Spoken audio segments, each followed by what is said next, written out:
तो चलिए समझ लेते हैं वेमर रिपब्लिक कैसे बना, मतलब बर्थ ऑफ वेमर रिपब्लिक। एक मिनट बाबा जी, मुझे कुछ बोलना है आपसे। अब यार तुम कौन हो और ऐसे वीडियो के बीच में आ गए यार?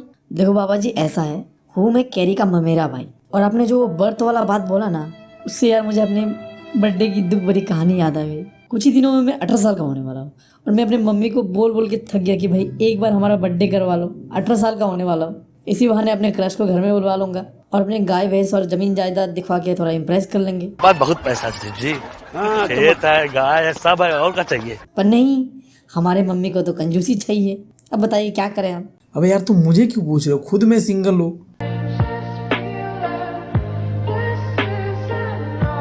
एक काम तो तुमसे होता नहीं है, बोल बोल के थक गया कि एक राजस्थान की छोरी पटवा दो हमें। बट तुम लोग तो एकदम बारातियों जैसे हो, आते हो वीडियो देखते हो और चले जाते हो, अपने भाई का एक छोटा सा हेल्प नहीं कर पाते। तुम लोगों से तो उम्मीद रखना ही बेकार है। छोड़ो, टॉपिक की तरफ आते हैं।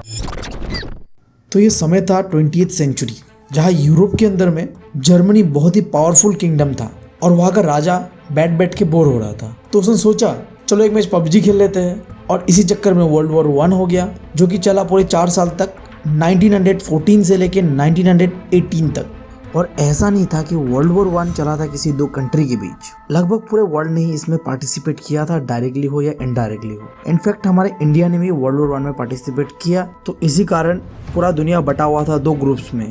एक तरफ था एलाइड पावर, जिसको लीड कर रहा था फ्रांस, इंग्लैंड एंड रशिया, और दूसरी तरफ था सेंट्रल पावर, जिसको लीड कर रहा था Germany, Ottoman empire and Austrian empire. और फिर जो वर्ल्ड वॉर 1 का शुरुआती स्टेज था, वहाँ में जर्मनी काफ़ी स्ट्रॉन्ग दिख रहा था। पूरा दुनिया को ये लग रहा था कि ये लड़ाई तो जीतने वाला है सेंट्रल पावर से। तो इसी बीच एंट्री होता है यूएसए का, और जिसके बाद पूरा गेम ही पलट जाता है। जहाँ एक तरफ जर्मनी जीत रहा था, वो पूरी तरीके से हार जाता है, और साथ ही साथ हार जाता है सेंट्रल पावर। जिसके बाद जर्मनी का एम्परर अपने पोस्ट से रिजाइन कर देता है, मतलब वो अपने किंग की गद्दी से हट जाता है। जिसके बाद जितने भी पॉलिटिकल पार्टी थे जर्मनी के अंदर में, वो मिलते हैं जर्मनी की एक सिटी वीमर में, और यही बनता है जर्मनी का कॉन्स्टिट्यूशन। और जर्मनी बनता है एक डेमोक्रेटिक कंट्री, जहाँ सारे ही लोग, चाहे वो मेल हो या फीमेल हो, उन्हें वोटिंग राइट्स होगा। और इसी के साथ साथ जन्म होता है वीमर रिपब्लिक का।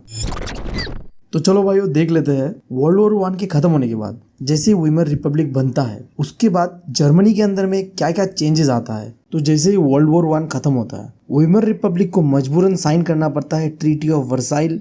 और माना यह जाता है कि ये ट्रीटी जर्मन के लोगों के लिए अपना सेल्फ रेस्पेक्ट को गंवाने जैसा था। और इसी कारण जर्मनी के अंदर में एक पॉलिटिकल रेडिकलाइजेशन आ गया, जिसका मतलब था कि जर्मनी के आम लोग और कुछ पॉलिटिकल पार्टीज का मानना ये था कि जो वीमर रिपब्लिक ने ये ट्रीटी ऑफ वर्साइल साइन किया है, ये बिल्कुल ही गलत है, इसे बिल्कुल साइन नहीं करना चाहिए था। तो इस कारण वो वीमर रिपब्लिक से बिल्कुल खुश नहीं थे, और वो चाहते थे कि जर्मनी के अंदर में एक पॉलिटिकल चेंज आए। और इसी बीच कंट्री के अंदर आ गया एक इकोनॉमिक या फाइनेंशियल क्राइसिस, जिसके अंदर कंट्री में हाइपर इन्फ्लेशन आ गया, और चीज़ों का दाम ऐसा बढ़ा कि लोग बैग भर भर के पैसा लेके जा रहे थे एक पैकेट ब्रेड खरीदने। तुम लोगों को लग रहा हो कि ये तो भाई सही बात है ना, बैग भर भर के पैसा मतलब वो अमीर होते होंगे। अब इस सवाल का जवाब मैं दूंगा तुम्हें अगले वीडियो में, जहाँ मैं तुम्हें समझाऊंगा हाइपर इन्फ्लेशन होता क्या है। और फिर इसी बीच वर्ल्ड के अंदर में आता है द ग्रेट डिप्रेशन, जो कि वीमर रिपब्लिक का प्रॉब्लम को और बढ़ा देता है। एक तो ऐसे ही वीमर रिपब्लिक डूबते हुए नैया पे बैठा था,